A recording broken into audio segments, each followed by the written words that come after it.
رسول اللہ صلی اللہ علیہ وسلم کے روضہ اطہر کی زیارت، آپ کی مسجد میں حاضری،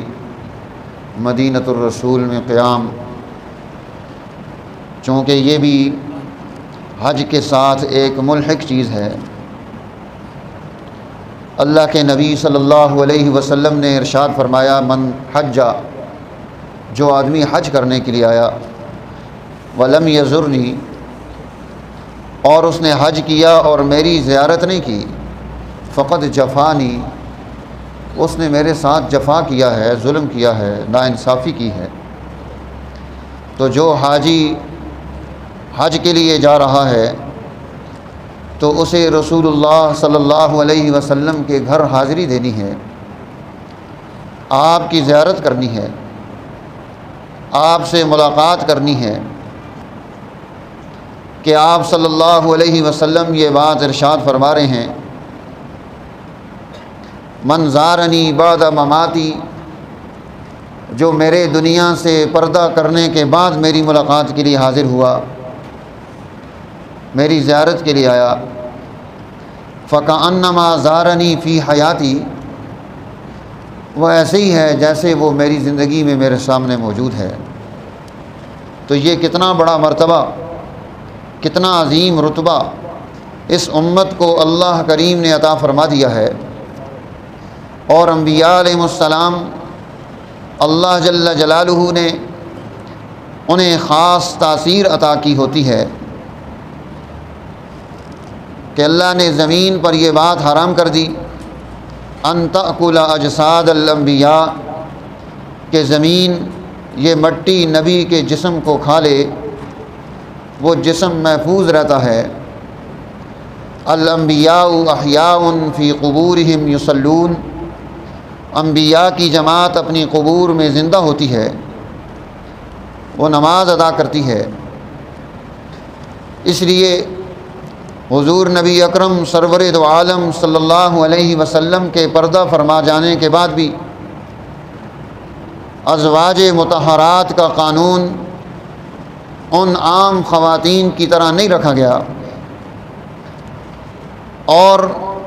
ان پر آپ صلی اللہ علیہ وسلم کے بعد کوئی آدمی نکاح کا پیغام نہیں پہنچا سکتا۔ یہ مستقل قانون بنایا دین اسلام نے۔ تو بہرحال حجاج کرام کے ذمہ مدینۃ الرسول کی حاضری بھی ہے، اور پھر جو شخص وہاں حضور علیہ السلام نے فرمایا میری مسجد میں حاضر ہو، اور وہاں حاضر ہو کر وہ 40 نمازیں باجماعت ادا کر لے، اللہ جل جلالہ اس کو جہنم سے، نفاق سے برات کا پروانہ عطا فرمائیں گے۔ تو گویا آپ کی مسجد، اس کی نیت کے ساتھ اس طرف سفر کرنا، آپ کی نیت کے ساتھ اس گھر کی طرف سفر کرنا، آپ کے روضہ اطہر پر حاضری کی نیت سے سفر کرنا،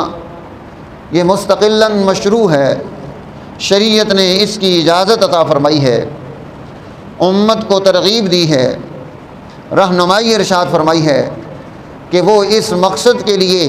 اللہ کے نبی کے گھر کی زیارت کے لیے حاضر ہو۔ حضور نبی اکرم سرور دو عالم صلی اللہ علیہ وسلم کی امت کے تمام لوگ، تمام صحابہ، اہل بیت، عامۃ المسلمین، تمام فقہاء، صوفیاء، امت کے تمام سلسلے، وہ اس بات پر متفق رہے کہ حضور نبی اکرم صلی اللہ علیہ وسلم کے گھر کی زیارت کرنا، آپ کے روضہ اطہر پر حاضری دینا، یہ ایک مستقل دینی فریضہ کے طور پر انہوں نے اسے اختیار کیا۔ اور چونکہ یہ مقامات مقدسہ ہیں، مقامات محترم ہیں، محرمات میں سے ہیں، تو وہاں کے آداب، ان کی رعایت کرنا یہ بھی ضروری چیز ہے۔ اس لیے حاجی کو یہ حکم دیا، اس کے آداب میں سے یہ بات رکھی کہ جب وہ کعبہ کا طواف کر رہا ہے تو مڑ مڑ کے کعبہ کو نہ دیکھے، بے ادبی میں سے ہے۔ جب طواف شروع کیا ہے، شروع کرتے ہوئے کعبہ کو دیکھے گا، حجر اسود کو چومے گا، یا استلام کرے گا، اللہ اکبر کہے گا، اب طواف شروع ہو گیا ہے، طواف کے دوران مڑ مڑ کے کعبہ کو نہیں دیکھ سکتا، بے ادبی شمار ہوتی ہے۔ اور جب کعبہ کو طواف کے دوران دیکھ نہیں سکتا تو جو ہے کثرت کے ساتھ حاجیوں نے موبائل اٹھائے ہوتے ہیں اور ساتھ ساتھ ویڈیو بنا رہے ہوتے ہیں، کبھی ادھر کی بناتے ہیں، کبھی ادھر کی بناتے ہیں، کبھی اوپر کی، کبھی نیچے کی، یہ بھی بے ادبی میں آتا ہے۔ جب آپ عبادت کر رہے ہیں تو پھر عبادت کریں، آداب کا خیال رکھیں، رعایت کریں چیزوں کی، دوسروں کے لیے غلط چیز کا نمونہ مت بنیں۔ حضرت سیدنا موسیٰ علیہ السلام طور پر اللہ کی بارگاہ میں حاضر ہو رہے ہیں تو سب سے پہلا حکم اللہ کی طرف سے سیدنا موسیٰ علیہ السلام کو ملا، وہ کیا تھا؟ فخلع نعلیک، اپنی دونوں جوتیاں اتار دے، انک بالواد المقدس طویٰ، آپ مقدس وادی طویٰ میں ہیں۔ یہاں کا ادب ہے انی انا اللہ، میں اللہ ہوں، آپ اللہ سے ملاقات کرنے کے لیے آ رہے ہیں تو اس ملاقات کے آداب ہیں، ان آداب کی رعایت کرنا ضروری ہو گیا۔ اس لیے کوئی آدمی بے وضو کعبہ کا طواف نہیں کر سکتا، بے غسل ہو کر اگر کعبہ کا طواف کرے گا اس پر ایک بڑا جرمانہ آئے گا، ایک بڑا جانور گائے یا بیل یا اونٹ اللہ کے راستے میں سے قربان کرنا پڑے گا۔ کوئی عورت جب ناپاک ہو جائے، اسے ایام مخصوص آ جائیں، اب اسے حکم دیا باقی تمام کام کر لے، کعبہ کا طواف چھوڑ دے، یہ نہیں کر سکتے۔ ناپاک حالت میں اللہ کے گھر میں داخل ہونا، ناپاک حالت میں اللہ کے گھر کا طواف کرنا، اسے جرم قرار دیا، اس پر بڑا جرمانہ لگایا کہ اب تم بڑا جرمانہ ادا کرو۔ یہ آداب، الدین کلہ ادب، دین سارے کا سارا ادب ہے۔ جتنا انسان کے اندر ادب ہوگا اتنا ہی اللہ کی طرف سے اسے دین ملے گا۔ جتنا دل سے ادب و احترام ختم ہوتا جائے گا اتنا ہی اب وہ ادب و احترام کے ختم ہونے کی وجہ سے محرومی شروع ہو جائے گی، اللہ کے ہاں سے محرومی، اللہ کے نبی کے ہاں سے محرومی۔ اس لیے قرآن حکیم نے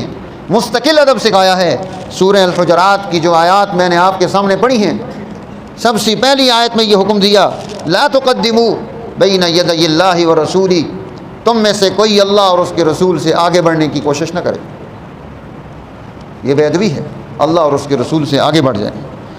دوسرا ادب سکھلایا، لا ترفعوا اصواتکم فوق صوت النبی، تمہاری آواز نبی کی آواز سے بلند نہیں ہونی چاہیے، یہ ادب ہے۔ ولا تجہروا لہ بالقول کجہر بعضکم لبعض، جیسے تم ایک دوسرے کو پیچھے سے آواز دے کر بلاتے ہو، اللہ کے نبی کو نہیں بلا سکتے۔ کیوں؟ ان تحبط اعمالکم وانتم لا تشعرون، تمہارے اعمال سارے کے سارے ضائع ہو جائیں گے اور تمہیں پتہ بھی نہیں چلے گا کہ تم نے کیا کر دیا۔ اور فرمایا ان الذین یغضون اصواتهم عند رسول اللہ، جنہوں نے رسول اللہ کے سامنے اپنی آوازوں کو پس رکھا، عند رسول اللہ اولئک الذین امتحن اللہ قلوبهم للتقوی، اللہ نے ان کے دلوں کا پرہیزگاری کے ساتھ امتحان لیا ہے۔ تو میرے دوستو، یہ بھی مستقل ادب سکھلایا۔ اب جب آپ اللہ کے نبی کے روضہ پر حاضر ہو رہے ہیں اور اللہ کے حبیب فرما رہے ہیں یہ حاضری ایسی ہے جیسے میں بیٹھا ہوں تم میرے سامنے آئے، اب وہاں حاجی جا کر کیا کرتے ہیں؟ وہ کھانوں کے اندر سے چیک کرنے کی کوشش کرتے ہیں۔ بھائی ادب کے ساتھ کھڑے ہوں، محبت کے ساتھ کھڑے ہوں۔ کبھی آپ کے والد صاحب سامنے بیٹھے ہوں تو آپ آ کر ایسے ایسے کر کے دیکھ رہے ہوتے ہیں، وہ کہے گا یہ پاگل ہو گیا، اس سے میں بیٹھا ہوا نظر نہیں آ رہا۔ تو وہ تو اللہ کے حبیب ہیں، اللہ کے محبوب ہیں، مقام ادب و احترام ہے، وہاں پر اس کی آواز اونچی نہیں نکلنی چاہیے، وہاں وہ تانک جھانک میں نہ لگا ہو، وہاں وہ فوٹو بنانے میں نہ لگا ہو، بلکہ وہاں جا کر صلاۃ و سلام پیش کرے۔ وہاں اللہ کے نبی موجود ہیں سامنے، اللہ کے نبی سن رہے ہیں، اللہ کے نبی جواب دے رہے ہیں، تو اب وہاں پر اسے کام کیا کرنا ہے؟ وہ تو صلاۃ و سلام کا تحیہ پیش کرے۔ اور صلاۃ و سلام کا تحیہ پیش کر کے وہ یہ بات کہے کہ یا رسول اللہ آپ نے امانت ہم تک پہنچا دی، حق ادا کر دیا، ادیت الامانہ ونصحت الامہ، آپ نے امت کو نصیحت کر دی، وکشفت الغمہ، آپ نے امت کے مسائل کو حل کر دیا، انہیں پوری پلاننگ دے دی، نمونہ بنا کر پیش کر دیا۔ اللہ آپ کو جزائے خیر عطا فرمائے۔ اور اللہ کی بارگاہ میں اللہ کے نبی کے سامنے یہ بات پیش کرے کہ یا نبی اللہ آپ بھی میرے لیے اللہ کے حضور میں استغفار کر دیں کہ وہ رب کریم میرے گناہوں کو معاف کر دے، کیونکہ جس کے استغفار کے لیے اللہ کے نبی کے ہاتھ اٹھ جائیں گے اللہ اس پر رحم کرے گا۔ وما ارسلنا من رسول الا لیطاع باذن اللہ، اور ہم نے رسول تمہارے درمیان اس لیے بھیجے تھے کہ باذن اللہ تم ان کی اطاعت و فرما برداری میں لگ جاؤ،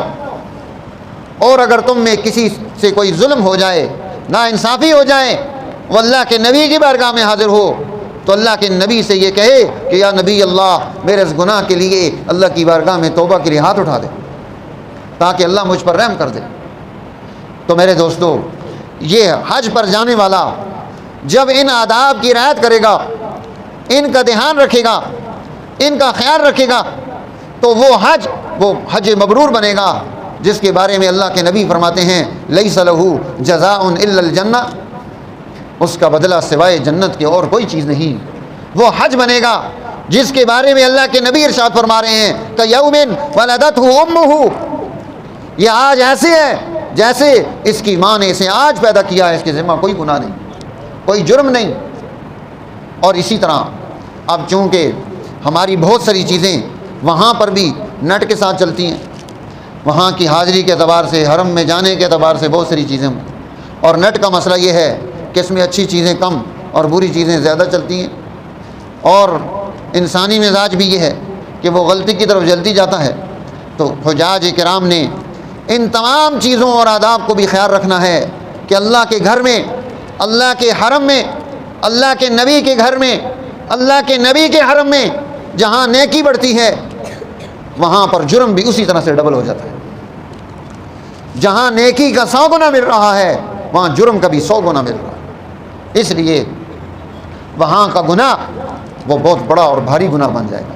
وہاں کی غلطی بہت بڑی اور بھاری غلطی بن جائے گی، وہاں کی بے ادبی بہت بڑی اور بھاری بے ادبی بن جائے گی، اس سے بھی ہم نے اپنے آپ کو بچانا ہے۔ تو حجاج کرام وہ جگہ جگہ